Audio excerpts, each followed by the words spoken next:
तो नमस्कार दोस्तों, आप सभी लोग कैसे हैं। उम्मीद करता हूँ आप सभी लोग स्वस्थ होंगे, मस्त होंगे और तब अपने पढ़ाई को लेकर काफ़ी बेहतरीन होंगे। तो चलिए आप सभी के बीच क्लास 10th के मंथली एग्जामिनेशन 2024 जुलाई मंथ का जो हो रहा है, यानी 23 तारीख को जो आपको होने वाला है, हम आप सभी का वीडियो रिकॉर्डिंग कर रहे हैं इसका।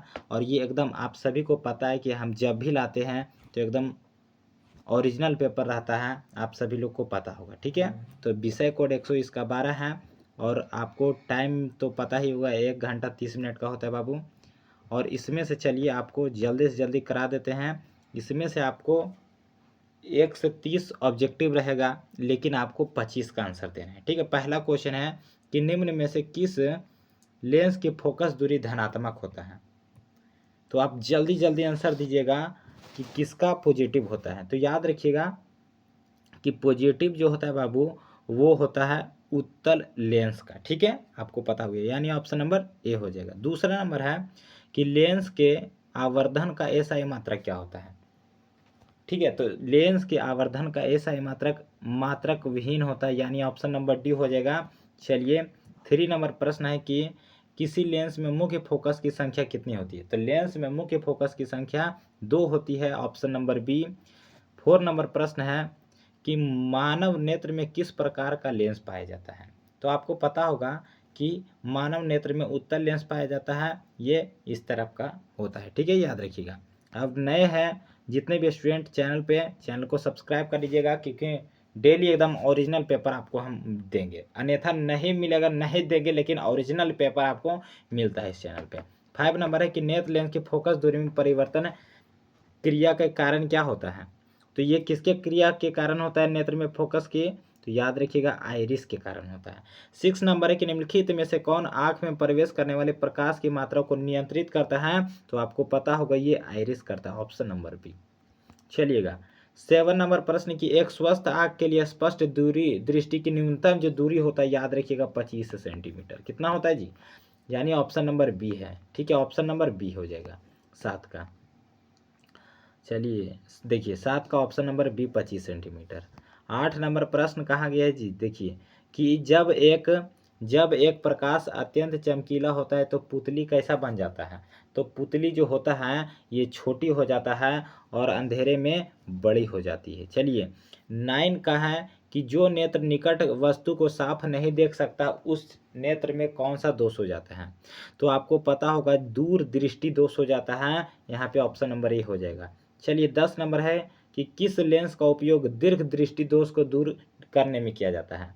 ठीक है, तो आपको पता होगा, नहीं पता है याद कर लीजिएगा, उत्तल लेंस का। ठीक है, चलिएगा 11 है कि इमली में कौन सा अम्ल पाया जाता है। साथी क्या आप इमली में नहीं बता पाइएगा तो बिल्कुल ही टार्ट्रिक अम्ल हो जाएगा, यहाँ पे ऑप्शन नंबर सी।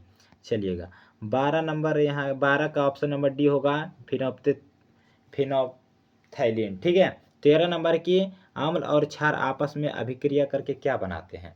तो जब अम्ल और क्षार आपस में अभिक्रिया करते हैं तो लवण का निर्माण करते हैं, यानी नमक बनाते हैं, ऑप्शन नंबर सी होगा। निम्नलिखित यौगिकों में कौन अम्ल है। तो आपको पता होगा कि H2SO4 ये क्या है, ये एक अम्ल है, यानी 14 का ऑप्शन नंबर बी।